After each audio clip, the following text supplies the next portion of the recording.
저와 여러분 모두를 주님의 이름으로 축복합니다. 우리가 살아가는 일상을 좀 자세히 들여다보는 어떤 묵상의 태도들이 이 마지막 시대에 요구되고 있다라는 생각을 가지게 됩니다. 좀 더 관심을 기울여서 우리의 삶을 들여다보면 당연한 거야 라고 생각했던 것들이 당연한 것이 아니라 하나님의 어떤 섬세한 손길이 닿고 있다라는 것을 보게 됩니다. 저는 계절 중에 봄을 참 좋아합니다. 이유는 죽은 나무와 같은 메말랐던 나무들이 어느 시점 아침에 눈을 떠보면 싹을 터 있고 그 조금 있으면 또 꽃을 피우는 이것을 보기 때문에 그렇습니다. 그냥 우연일까? 그것은 아니죠. 나무 하나하나마다 하나님의 손길이 닿아서 그들 안에 있는 것들을 피워내고 열매를 맺어가는 거죠. 여름에 내리쬐는 태양과 무더운 더위를 보면서도 하나님이 경계를 정해주시는 그 하나님의 손길을 경험하게 됩니다. 우리가 1도 2도만 높아가도 밤을 설칠 만큼 더운데 만일에 온도를 하나님이 통제하지 않으신다면 과연 우리는 그 더운 날씨에 살아남을 수 있었을까라는 그런 생각을 갖게 되는 거죠. 이 더운 날씨에도 하나님의 손길이 있더라고요. 얼마 전에 새벽 5시에 이제 차량 운행하기 위해서 일어났는데 갑자기 날이 어두워져 있더라고요. 사실 어제까지도 밝았던 새벽이었거든요. 근데 그날은 어두워졌어요. 그래서 구름이 끼었나 보니까 구름도 끼지 않았습니다. 무엇이냐면 이제 가을이 왔다라는 것을 어두워진 날씨로 보여주시더라고요. 이 손길이, 하나님의 손길이 우리가 살아가는 일상 속에 늘 흐르고 있다라는 것을 보게 됩니다. 어제는 창문을 열고 이렇게 잤는데 새벽에 너무 춥더라고요. 그래서 이불을 덮고 자면서 적정 온도를 유지했습니다. 바람이 차가워졌구나. 여기에도 하나님의 손길이 흐르고 있구나 라는 것을 느끼며 감사하는 지난 밤이었습니다. 하나님은 어떤 분이십니까? 당신이 세운 계획을 성취해 나가시는 분이십니다. 우리는 그 하나님의 섬세한 손길 아래서 우리는 오늘 이 하루가 주어졌고 또 우리에게 주어진 날을 살아가게 될 겁니다. 그럴 때 우리는 하나님이 우리의 삶을 이끌어 가신다라는 것이 믿어질 때에 우리들이 해야 될 것이 무엇입니까? 하나님과 함께하는 이 경로를 이탈하지 말아야 된다. 우리의 걸어가는 속에 하나님의 경로 안으로 들어가서 걸어가야 우리가 하나님 주시는 능력과 복을 받아 누릴 수 있다라는 것을 우리 하나가족 여러분들 잊지 않게 되기를 주님의 이름으로 간절히 축복합니다. 왜 우리는 고생하는가? 왜 우리는 힘든 인생을 살아가고 있는가? 경로를 이탈하기 때문에 그래요. 우리가 자주 불행하고 자주 힘들고 자주 막막한 것은 우리의 경로가 하나님이 제시해 주는 그 길이 아니라 자기가 원하는 길로 가버렸기 때문에 힘들 수 있다라는 것을 우리가 기억해야 됩니다. 하나님은 우리를 누구보다 잘 아시는 분이십니다. 이는 왜냐하면 하나님이 우리를 창조했기 때문에 그렇습니다. 그래서 예레미야는 그의 성경 1장 5절에 이렇게 말씀하고 있습니다. 우리 같이 읽어보십시다. 시작. 내가 너를 모태에 짓기 전에 너를 알았고 내가 배에서 나오기 전에 너를 성별하였고 너를 여러 나라의 선지자로 세웠노라 하시기로. 내가 너를 모태에 짓기 전, 즉 창세전에 내가 너를 알았대요. 어머니의 뱃속에 있을 때 성별을 구별하신 것도 여호와시다라는 거죠. 그리고 예레미야는 선지자로 세우셨습니다. 우리 모두가 이 하나님의 섬세한 손길 속에서 우리는 여기 서 있어요. 저는 목사로, 여러분들은 집사님으로, 장로로, 권사로, 목자, 목녀로 우리는 서 있는 거죠. 가정에서는 부모로. 우리에게 직장도 주시고 삶의 현장, 이 모든 것들을 다 하나님이 우리에게 허락하셨기 때문에 주어진 것인 줄 믿으시길 바랍니다. 이 이야기를 시편 기자는 뭐라고 이야기했냐면 139편 13절에 이렇게 말씀합니다. 같이 읽어요. 시작. 주께서 내 내장을 지으시며 나의 모태에서 나를 만드셨나이다. 할렐루야. 저는 새벽에 우리 박예수 목사님께서 기도할 때 제가 머릿속에 좀 상상을 해봐요. 이 우리의 장기를, 우리 내장을 창조하신 하나님이시잖아요. 우리 목사님의 그 아픈 부분을 상상하면서 하나님이 너무 잘 아십니다. 그리스도의 보혈로 그 아픈 부분을 적시어 주시고 의사의 손을 탁 붙드셔서 하나님 정말 필요한 곳을 만지시고 치료하는 그 모든 과정 속에 필요한 약들도 하나님이 다 선별해 주셔서 이끌어 주십시오. 그렇게 그려보는 거예요. 왜요? 하나님이 그렇게 만드셨으니까.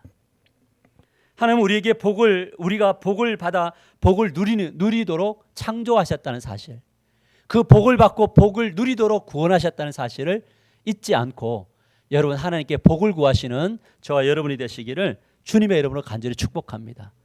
그래서 하나님은 우리 모두에게 특별한 은사를 주셨어요. 그 은사가 우리 앞에 그림을 보면 이렇게 말하고 있습니다. 하나님이 초자연적인 은사를 주셨는데 어떤 것이냐면 신유, 손을 얹으면 병이 치유되는 거. 저는 저에게 이런 은사가 있기를 원해요. 방언이 있고 예언이 있고 기적이 있고 영분별이 있는 거예요. 남들을 보지 못하는 것을 딱 볼 수 있는 어떤 분별력, 이런 것들을 초자연적 은사다 이렇게 이야기하고요. 일반적 은사가 있습니다. 구제하는 것. 저희 교회는 어떤 한 분이 정말 자신의 먹고 싶은 거, 입고 싶은 거 절제하면서 구제에 힘을 쓰는 분이 계세요. 그 물질을 통해서 필요한 자들에게 흘러가는 일들이 있습니다. 이거는 은사죠, 은사. 다스림, 긍휼. 어떤 사람들은 누군가 잘못하면 그냥 막 정죄하기 바쁘고 판단하기 바쁜데 그 사람의 마음속에는 그 사람이 너무 불쌍히 여겨지는 그 아픈 마음이 있는 거예요. 돕는 것, 서로 돕는 것, 권위, 가르치는 것, 섬기는 것, 이 모든 것들이 다 일반적인 은사다 이렇게 말을 하고 있습니다. 여러분 우리는 생각해 봐야 됩니다. 나에게는 어떤 은사가 있는가? 나는 이 은사를 통해서 살아가고 있는가? 여러분 하나님께서 우리들에게 은사를 주신 이유가 무엇입니까? 그것은 여러 가지가 있는데 첫째는 뭐냐면 하나님께 영광을 돌리기 위해서 은사를 주신 거예요. 영광을 돌려야 돼요. 그리고 두 번째는 뭐냐면 사람에게 유익하게 하기 위해서 은사를 주신 거예요. 그리고 세 번째는 뭐냐면 우리가 행복하도록 은사를 주신 겁니다. 순서가 중요해요. 은사를 주시면 하나님께 영광을 돌리겠다. 그리고 유익하게 하겠다. 요 둘이 합해질 때 나에게 행복이 오는 겁니다. 하나님이 은사를 주셨는데 하나님께 영광을 돌리겠습니다 하고 자기 자신만을 위해서 살아가는 분들에게는요, 행복이 주어지지 않아요. 무엇보다 하나님의 계획을 이루는데 이 은사가 쓰임 받는 거죠. 그만큼 우리 각자에게 주어진 은사와 기질은 너무 독특하고 소중한 것이기 때문에 이 은사를 잘 발견하고 다듬어서 하나님께 영광, 다른 사람들에게 유익이 되고 여러분에게도 행복이 되는 놀라운 축복이 임하기를 주님의 이름으로 간절히 축복합니다. 오늘 가르치는 은사를 받은 교사 선생님들은 일부 예배 때 아이들과 함께 영상을 나누고 또 전화를 위해서 주일학교를 가르쳐요. 은사가 수고롭지만 그 은사를 통해서 다음 세대들이 세워져 가는 거예요. 그들이 유익한 거예요. 섬기면 섬길수록 여러분들 가운데 행복이 넘치기를 주님의 이름으로 간절히 축복합니다. 오늘 이 하나님께서 요셉의 은사를 어떤 방식으로 사용했는지, 그리고 그 요셉의 은사가 나에게 주신 은사를 어떻게 드러내야 될 건지 함께 나누는 고민하는 시간이 되기를 소망합니다. 그래서 오늘 말씀의 제목이 무엇이냐면 요셉 은사를 통해 세상에서 복이 되다 이렇게 정했습니다. 같이 읽어봅시다. 시작. 요셉 은사를 통해 세상에서 복이 되다. 아멘. 설교 잘 들리시죠? 네, 괜찮죠? 오늘 우리는 지난주에 이 성적인 유혹으로부터 벗어난 이긴 요셉을 배웠습니다. 참 힘든 시험이었고 끈질긴 시험이었는데 이겼습니다. 그런데 이 요셉이 시험을 이겼으면 정말 평탄한 인생이 계속 펼쳐져야 되는데 이제 감옥으로 들어가는 그런 불행을 겪게 됩니다. 우리 20절 말씀을 우리 같이 한번 읽읍시다. 시작. 이에 요셉의 주인이 그를 잡아 옥에 가두니 그 옥은 왕의 제수를 가두는 곳이었더라. 요셉이 옥에 갇혔으니. 요셉이 이제 감옥으로 들어가 보니까요, 뭐냐면 왕의 제수들, 즉 왕의 측근들, 정치인들, 관료들 이런 사람들이 있는 감옥으로 들어가게 됩니다. 그런데 요셉이 감옥으로 들어간 곳은 한마디로 말하면 세상에서 잘 나가던 사람들이 모여 있는 감옥이었습니다. 근데 요셉이 들어가 보니까 자기는 어떤 사람이에요? 신분이 원래 이방인이었고 종이었던 자가 감옥에 들어갔는데 감옥에는 진짜 잘 나가는 사람들이 많이 있는 겁니다. 여러분 재수가 없어도요 이렇게 없을 수가 없어요. 아니면 감옥에 가면 그래도 좀 뻐길 만한 곳으로 보내면 어떻습니까? 근데 그곳에 가서도요, 길을 펼 수 없는 감옥으로 들어갔습니다. 여러분, 그렇다면 요셉은 그곳에서 기가 죽었을까요? 정치인들 앞에서 기가 죽었을까요? 그렇지 않습니다. 오히려 당당한 삶을 사는데요, 그 이유가 무엇이냐면 첫 번째는 이렇게 말하고 있습니다. 감옥에서도 여호와께서 함께 하신다는 것을 그가 경험했기 때문에 그래요. 여러분, 정치인들 수많은 이방인들 관료들이 있는데 그들 안에는 하나님이 없어요. 근데 요셉은 비록 노예였지만 자기 안에는 뭐가 있느냐면 하나님이 있었어요. 하나님의 세밀한 손길이 느껴져요. 현대인의 성경은 이렇게 말합니다. 여호와께서 요셉과 함께 하셨다. 여러분, 우리를 당당하게 만드는 것은 환경이 아닙니다. 우리를 당당하게 만드는 것은 하나님이 나와 함께 하신다는 이 확신이 우리를 당당하게 만드는 거예요. 여러분, 스펙이 없어도 괜찮아요. 좀 부족해도 괜찮습니다.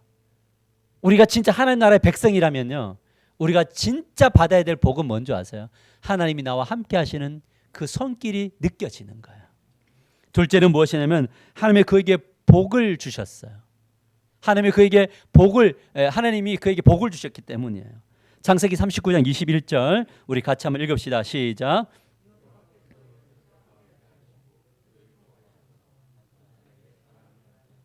요셉이 하나님께로 복을 받았는데 어떤 복을 받았느냐? 간수장에게 사랑을 받는 복을 받았어요. 여러분, 세상 사람들에게 사랑받는 우리 하나가족들이 되시기를 주님의 이름으로 간절히 축복합니다. 직장에서 사랑받으세요. 가정 안에서 사랑받으세요. 우리 기도하셔야 돼요. 하나님, 저에게 복 주십시오. 어떤 복? 사랑받는 복을 달라고. 여러분, 얼마나 사랑을 받았냐면요, 22절에서 23절에 이렇게 말합니다. 그래서 간수장은 감옥의 죄수들을 다 요셉에게 맡기고 감옥 안에 재반 업무를 그가 치료하게 하였으니 요셉이 책임 맡은 일에 대해서는 전혀 간섭받지 않았다. 이것은 여호와께서 함께 하셔서 그가 모든 일을 성공적으로 수행할 수 있도록 하셨기 때문이다. 요셉은 감옥에서도 성공적인 인생을 펼쳐가요. 아무에게 터치받지 않아요. 하는 일마다 다 잘 돼요. 하는 일마다 능력이 부어져요. 이런 복이 주어진다면 우리는 세상 속에서 절대 기죽지 않는 인생이 되게 할 줄 믿으시기를 바랍니다. 사랑하는 성도 여러분, 우리의 당당함이 어디로서부터 옵니까? 환경 아니라고요. 여러분들이 외적으로 환경을 다 갖추어도 내면 안에 하나님으로 가득 차 있지 않으면 어디 가서 자기보다 잘난 사람 앞에서 기죽습니다. 근데 하나님이 함께 하신다는 사람들은요, 어느 상황 앞에서 기죽지 않습니다. 그렇기 때문에 하나님은 우리에게 이런 복을 받으라라고 오늘 이 시간에 요구하고 있음을 믿으시기를 바랍니다. 사랑하는 성도 여러분, 다시 한 번 더 권면합니다. 기도할 때 복 달라고 기도하십시오. 따라서 하나님, 나에게 복 주십시오. 다시 하나님, 우리 자녀에게 복 주십시오. 어떤 복 주시라고 기도하는 겁니까? 뭐 결혼 잘 되게 해달라고요? 뭐 집 가지게 해달라고요? 아니면 성공하게 해달라고요? 아닙니다, 여러분. 그 기도도 해야 되지만 진짜 자녀들을 위해서 기도하려면 어떤 기도냐면 우리 자녀들과에게 하나님이 함께 주십시오. 그래서 하나님, 세상 사람들에게 사랑받는 아들, 딸들 되게 해주십시오. 어느 곳에 가서도 당당하게 해주십시오. 저는 우리 하나교회 성도님들이 볼 때 뭔가 좀 당당함이 있는 것 같아요. 아멘이에요? 다른 교회 성도들하고 한테 기 안 죽어요. 그런가요? 우리만의 자부심이 있어요. 왜 그렇습니까? 하나님이 함께 하시기 때문에 그래요. 이 복이 커져가야 돼요. 그렇게 세월이 흘렀어요. 그러던 어느 날 새로운 죄수들이 감옥으로 들어옵니다. 어떤 죄수들이 오냐면 40장 1절을 같이 한번 읽어볼까요? 시작. 그 후에 애굽 왕의 술 맡은 자와 떡 굽는 자가 그들의 주인 애굽 왕에게 범죄한지라. 감옥에 들어온 사람들이 누구였냐면 술 맡은 관원장, 그러니까 술을 담당하는 대표와 그다음에 떡을 굽는 대표가 와요. 그러니까 말하면 셰프들이 왔어요. 왕의 셰프들. 근데 셰프 중에서 수석들이 온 겁니다. 여러분, 이 사람들은 왕에게 가장 인정받는 사람들이었습니다. 왜 그렇습니까? 술에다가 뭐 타면 왕이 죽을 수 있어요? 독 타면. 음식에 독 타면 죽습니까? 진짜 믿을 만한 사람들 최측근이 지금 감옥으로 오게 되었습니다. 그런데 흥미로운 부분은 무엇이냐면 이 사람을 수발드는 일을, 섬기는 일을 누구에게 맡깁니까? 우리 4절을 같이 한번 읽읍시다. 4절 시작. 친위 대장이 요셉에게 그들을 수종들게 하며 요셉이 그들을 섬겼더라. 그들이 갇힌 지 여러 날이니라. 여러분, 여기서 누가 요셉을 수종들게 했습니까? 명령한 사람이 누구입니까?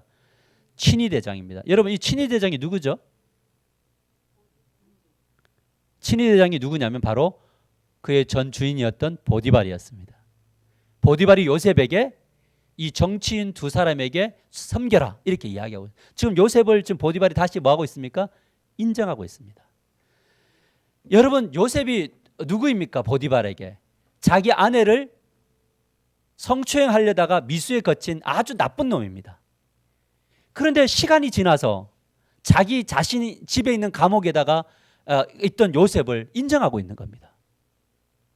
어떻게 인정받았을까? 제가 생각을 해봤어요. 아마도 버릇 남주지 않지 않습니까? 보디발의 아내가 또 다른 남자 하나를 유혹했을 거예요. 그게 들켰을 가능성이 있어요. 그래서 요셉이 잘못한 게 아니었구나 이렇게 알았을 수도 있을 것 같아요. 이거 뭐 성경의 내용은 아니지만 저의 상상입니다만, 어쨌든 요셉은 죄가 없다는 것을 인정받았어요. 저는 여기서 하나님의 세밀한 손길을 봅니다. 억울한 일이 있을 때 사람들에게 가서 막 따지고 나 이런 사람이야 이거 하지 않고 묵묵히 침묵을 지켰더니 하나님의 손길이 모든 오해들을 다 제거해 주셨어요. 그리고 술 맡은 관원장과 떡 굽는 관원장을 보내주셨는데 이건 역시 우연이 아니라 하나님의 계획 안에서 이 두 사람을 여기로 보내주셨다라는 거죠. 우리의 삶의 현장은 어떤 곳입니까? 하나님의 손길이 흐르고 있는 곳입니다. 저는 우리 하나교회를 요즘 보면서요, 하나님의 손길, 이 섬세한 손길을 이곳저곳에서 많이 봅니다. 우리의 상황은 지금 되게 어렵습니다. 내부적으로도 그렇고 외적으로도 여러 가지 어려움들이 있습니다. 그런데 그래서 정신적인 소모와 육체적인 소모가 참 많이 있는 곳입니다. 제가 요즘 그렇습니다. 그런데 놀라운 것은 이 모든 것들을 다 위로받을 만큼 하나님의 그 따뜻한 손길과 은혜 부음이 이곳저곳에 있다는 겁니다. 모순의 상황 속에서 역설적인 은혜가 우리 교회 가운데 흐르고 있다는 겁니다. 저는 지금 다 말할 수 없지만 나중에 시간이 지나면 제가 간증할 겁니다. 예전에 이 멘트를 우리 인천 남동구에 있을 때도 했습니다.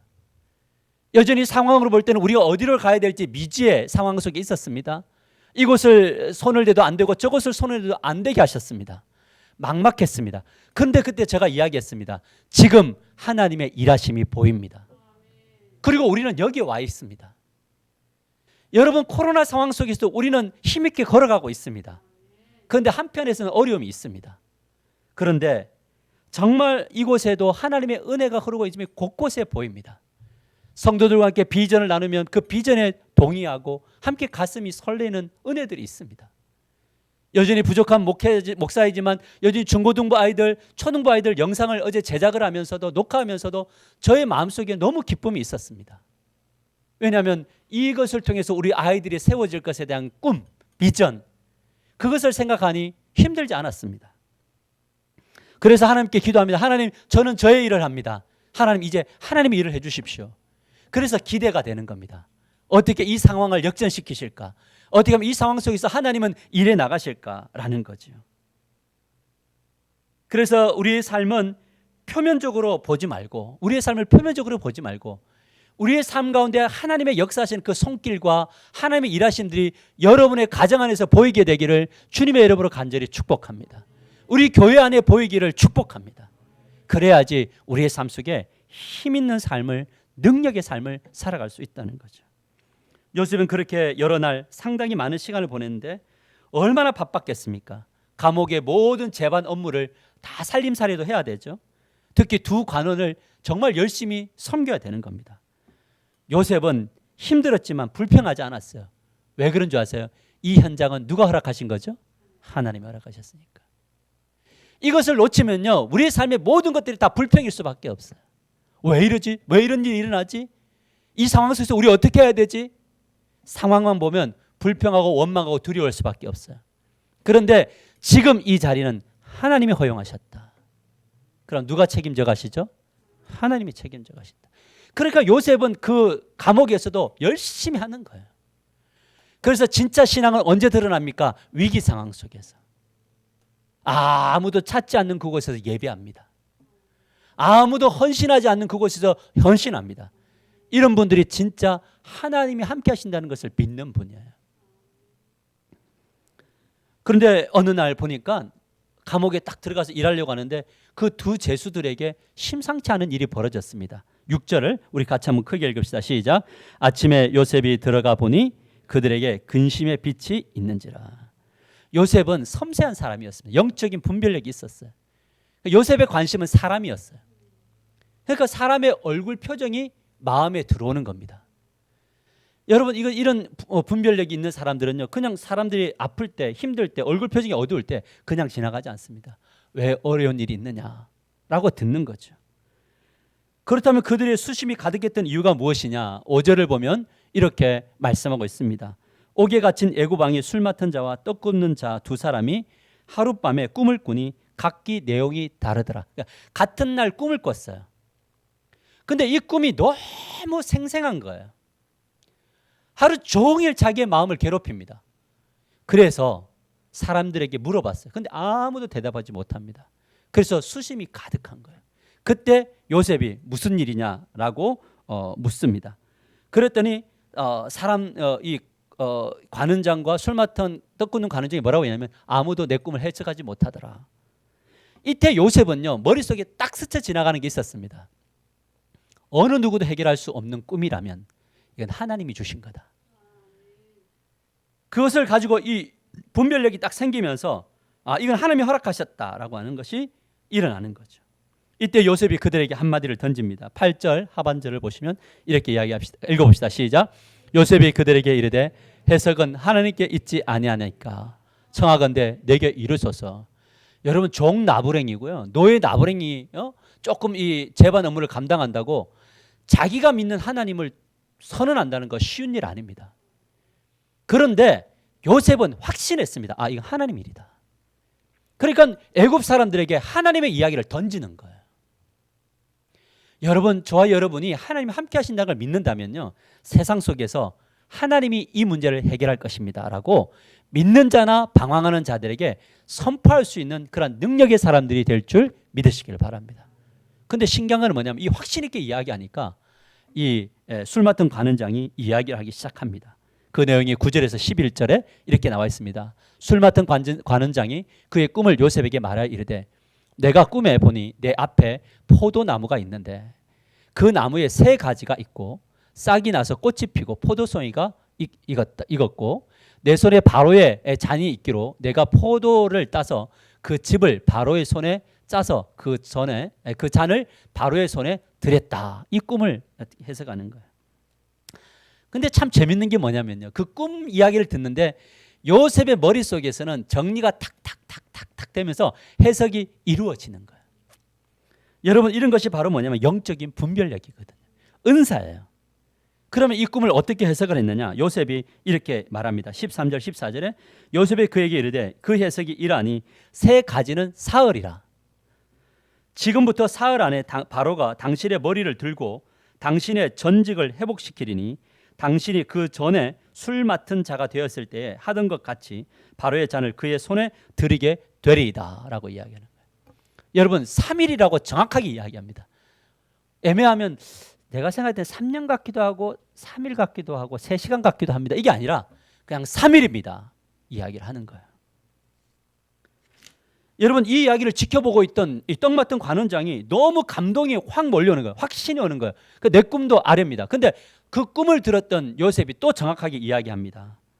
이번에는 18절과 19절 보면 요셉이 대답해 이르되 그 해석은 이러하니 새 강주리는 사흘이라.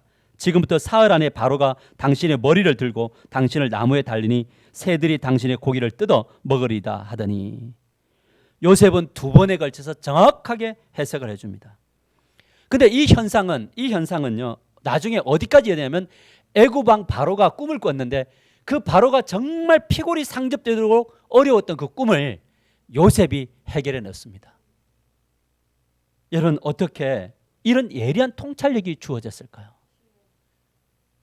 요셉에게 어떻게 이런 꿈이, 이 꿈을 해석하는 이것이 일어날 수 있었을까요? 사랑하는 성도 여러분, 요셉의 은사가 무엇입니까? 그는 꿈꾸는 자입니다. 이 꿈은 말씀을 해석하는 분별력입니다. 그에게 이 영적인 분별력이 있었어요. 저도 성도님들의 이야기를 듣고 상황을 들으면 그 상황들이 탁탁탁탁 지나갈 때가 많이 있습니다. 아, 이렇게 되겠구나라는 거예요. 어떻게 얼마 전에 어떤 목사님이 오셨는데 어느 교회에 후임으로 들어간 부목사님, 아직 결정은 안 됐지만 후임으로 내정돼서 간 분이 있는데 후임으로 내정돼 놓고 보니까 마음에 안 드는 거예요. 그래서 그 목사님이 이렇지 저렇지라고 이야기했더니 그 목사님이 저에게 그런 이야기했어요. 어떻게 목사님 보지도 않고 아십니까? 라는 거예요. 보면 보여지는 것이 있어요. 이런 것들을 직관력과 영적인 분별력이라 그래요. 여러분, 대부분의 사람들이 어려운 환경과 상황이 처해지면 어떤 태도를 취하냐면 상황 안에 완전 몰입을 해요. 그리고 그 상황 안에서 헤어나오지를 못해요. 마치 늪에 빠진 것처럼요. 여러분, 늪에 발을 담그면 어떻게 되면 움직일수록 더 빠지잖아요. 그 문제를 해결하고 해결할수록 더 빠지는 거예요. 그러니까 뭐 하지 못하냐면 기도도 귀찮고 은혜도 귀찮고 예배도 다 귀찮아서 그 모든 핑계들 다른 사람들에게 다 대버려요. 여러분, 이런 분들은요 은사가 개발되질 않아요. 근데 그런 분들을 보면은 은사가 되게 많거든요. 여러분, 사단이 왜 건드립니까? 은사가 있고 그 은사를 사용하면은 큰일 나잖아요. 하나님 나라 확장되니까 건드리는데 그 똑같은 시험에 똑같이 빠지고 있는 것을 보게 됩니다. 그런데 요셉은 시험이 딱 올 때, 어떤 이야기를 들을 때, 상황이 어려울 때 누구를 찾아가냐면 하나님 앞에 엎드렸어요. 내가 원하는 대로 내가 잘했는데 왜 감옥이지? 그 감옥 이 감옥에 빠지지 않았어요. 그 자리에 딱 서서요. 하나님, 제가 여기서 해야 될 것이 무엇입니까? 분별하게 해주세요.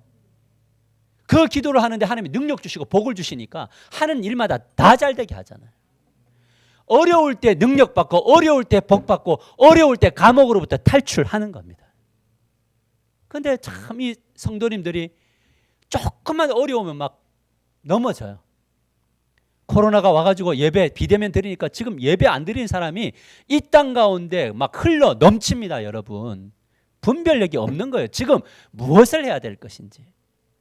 이 예배당에 못 온다면 우리가 집에서 어떻게 예배를 드려야 될 것인지, 우리 아이들의 세대가 어떻게 갈 것인지를 보고 진짜 분별하며 정말 기도하고 엎드리고 막 금식하고 금식을 선포하며 가야 될 시대가 지금인데 전부 다 기빠져가지고 소망 없는 모습으로 살아가고 있다는 거죠. 이때 누가 춤추느냐? 사단이 춤춥니다. 누가 아파하느냐? 하나님이 아파하세요. 여러분, 이 바람대로 확신 있게 이야기했을 때 어떤 일이 났느냐? 그대로 이루어집니다. 창세기 40장 20절에 22절 보면 제3일은 바로의 생일이라 바로가 그의 모든 신하를 위하여 잔치를 베풀 때에 술 맡은 관원장과 떡 굽는 관원장에게 그의 신하들 중에 머리를 들게 하니라. 바로의 술 맡은 관원장은 전직을 회복하며 그가 잔을 바로의 손에 받들어 드렸고 떡 굽는 관원장은 매달리니 요셉이 그들에게 해석함 같이 되었더라라는 거예요. 여러분, 영적인 분별력이 있는 사람들은요 미래를 볼 수 있는 능력이 있어요. 뭐 환상이 아니어도 탁탁탁 보여요. 그러면 뭘 할 수 있는지 아세요? 대비할 수 있잖아요. 누군가를 도와줄 수 있다고요. 여러분, 우리들에게 이런 분별력이 있게 되기를 주님의 이름으로 간절히 축복합니다. 자녀를 잘 양육하려면요 부모들에게 분별력이 있어야 돼요. 지금 우리 자녀들에게 제일 필요한 게 뭔가를 볼 수 있는 분별력이 있어야 돼요. 여러분, 만일에 우리 교회에 옆에 교회가 와서 우리를 힘들게 할 때 제가 그 상황 속에 딱 빠져가지고 일주일 내도록 너희 목사님 만나러 다니고 사람들 만나러 다니고 뭐 어떻게 해야 됩니까 하고 막 문서 작성하고 이러면요 여러분들이 죽어요. 언제 말씀 준비합니까? 언제 기도합니까? 그런데 이런 상황 속에서 그런 거 별 신경 안 써요. 왠지 아세요? 그냥 나는 지금 해야 될 일은 말씀과 기도에 전무하고 연구하는 거예요. 우리 성도들 생각하는 거예요. 그래야지 사는 겁니다. 사랑하는 성도 여러분, 이것이 우리 모두에게 도전이 되기를 바랍니다. 우리 모두가 살아가는 날을 보면요, 때로는 예측할 수 없는 일들을 만나요. 우리 지금 이런 일 어떻게 될 거라고 만났어요? 어떻게 알았어요? 여러분이 앞으로 펼쳐질 미래에 어떤 일이 벌어질지 어떻게 압니까? 여러분, 억울한 일을 당할 때도 있어요. 모함을 받을 때도 있습니다. 때로는 감옥에 들어가기도 해요. 여러분, 우리는 보이지 않는 감옥에 진짜 많이 갇혀 있잖아요. 어떤 분은 허무함의 감옥, 내가 주님의 일을 열심히 했는데, 우리 자녀들을 양육했는데, 내가 뭔가 주님의 영광을 위해서 했는데 돌아온 것은 감옥, 어려움, 내침, 억울함. 그럴 때 우리는 허무함이라고 하는 감옥에 갇히잖아요. 외로움이라는 감옥에도 갇히기도 하고, 때로는 두려움이라는 감옥에도 갇히기도 하고, 경제라고 하는 감옥에도 갇히게 하고. 그래서 우리는 창살 없는 감옥에서 많이 들어가 있잖아요. 근데 사람들이 다 창살 없는 감옥에 가면, 하나님, 내가 왜 이 감옥에 있어야 됩니까? 내가 왜 이렇게 억울한 일을 당해야 됩니까? 여기에만 몰입되어 있단 말이에요. 그런데 하나님과 함께하는 사람들은 어떤 상황에 딱 놓일 때 있잖아요. 그곳에 서서, 하나님, 저에게 이런 상황이 주어졌습니다. 아픕니다. 참 힘이 듭니다. 그런데 하나님, 그것을 지나왔습니다. 지금 내가 해야 될 게 뭘까요? 라고 물으셔야죠. 그리고 오늘 나에게 주어진 일을 하는 겁니다. 직장으로 힘있게 출근하는 거예요. 가정일도 힘있게 하는 겁니다. 교회도 힘있게 섬기는 거죠. 믿음의 사람들을 보십시오. 힘들고 어려울 때 감옥에 갇히지 않아요. 요셉이 그러했고요. 다윗이 그랬고요. 예수님이 그러했고, 예수님의 제자들과 사도들이 그렇게 했습니다. 그랬더니 어떤 일이 벌어집니까? 하나님이 복 주시고, 능력 주시고, 은사를 막 개발시켜 주시고, 그래서 다른 사람들에게 복이 되는 삶을 살게 하셨다라는 것이 성경의 이야기입니다. 여러분들 안에 있는 은사가 개발되어지기를 주님의 이름으로 간절히 축복합니다. 근데 왜 개발을 안 시킨 줄 아세요? 교회에서 일 시킬까 봐. 그 은사를 꼭 감춰둬요.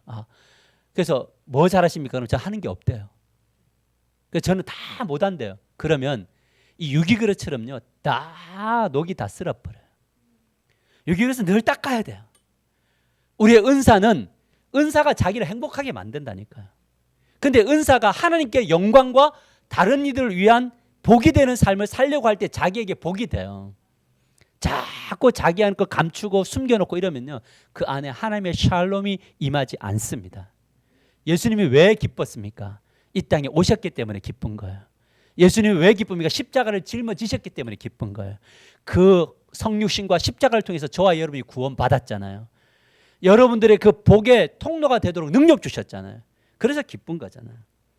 지금 우리 교회는 영성훈련이라는 것을 하고 있습니다. 저는 그것을 멈추지 않습니다. 앞으로 평생도록 저는 멈추지 않을 겁니다. 끊임없이 연구하고 끊임없이 함께 할 겁니다. 새벽기도의 말씀을 녹화를 해서 전해주고 있습니다. 수요 예배와 주일 오전 예배, 오후 예배도 드리고 있습니다. 우리 주일학교와 중고등부 예배 영상을 또한 만들고 제작하고 있습니다. 하나님 나라 이야기를 하고 있는데, 저 멀리서 대부도에서도요, 함께 말씀 들어 석창동에서도 말씀 배우겠다고 오시는 분들이 있습니다. 제자 훈련을 통해서 우리 교회 성도들이 은혜를 받고 있습니다. 영성 훈련을 통해서 우리의 뇌구조와 영과 마음이 어떻게 되어 있는가를 알아가고 있습니다. 왜 그렇습니까?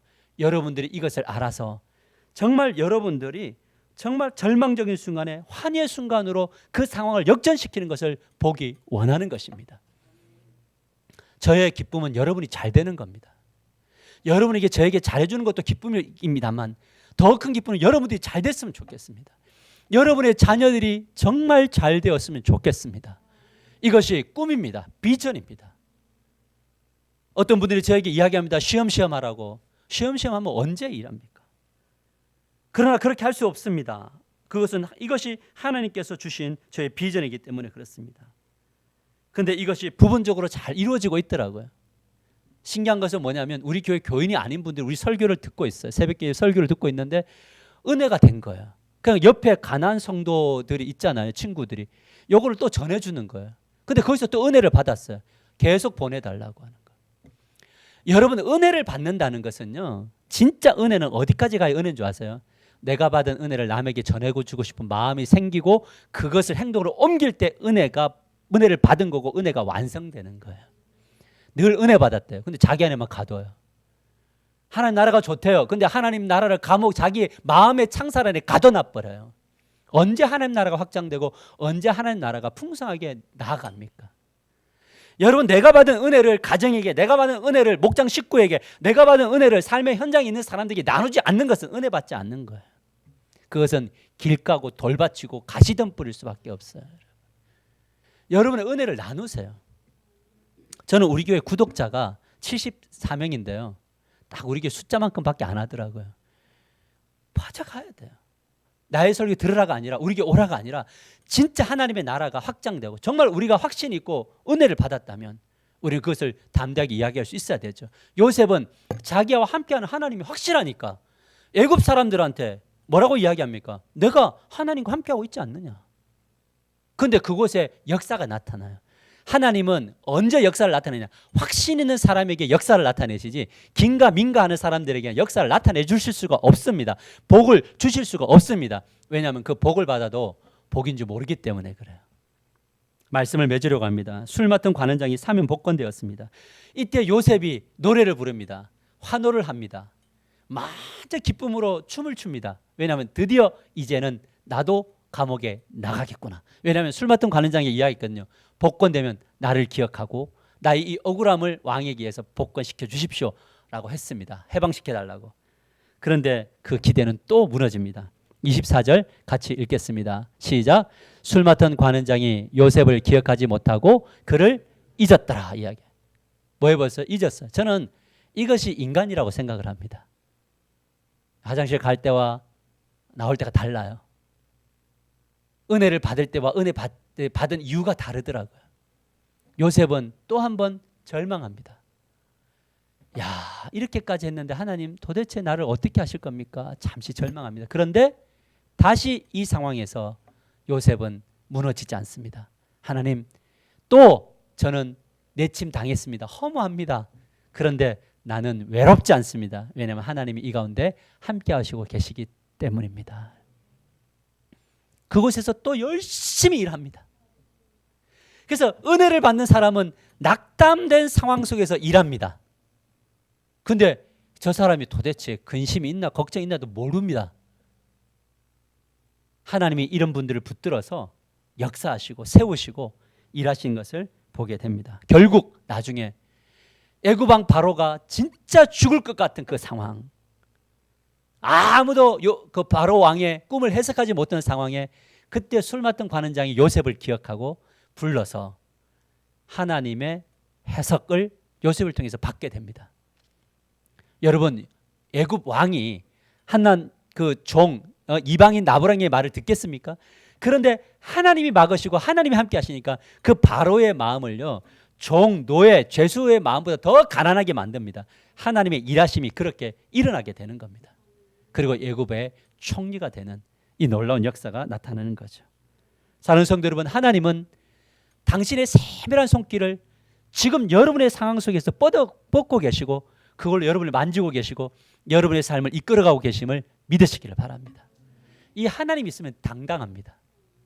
오늘 이 한 주간 살아가시면서 하나님과 동행하시면서 당당한 크리스찬, 그러나 겸손한 축복의 통로가 되시는 여러분의 마음속에 하나님의 나라가 풍성하게 임하게 되는 놀라운 복이 임하기를 주님의 이름으로 간절히 축복합니다.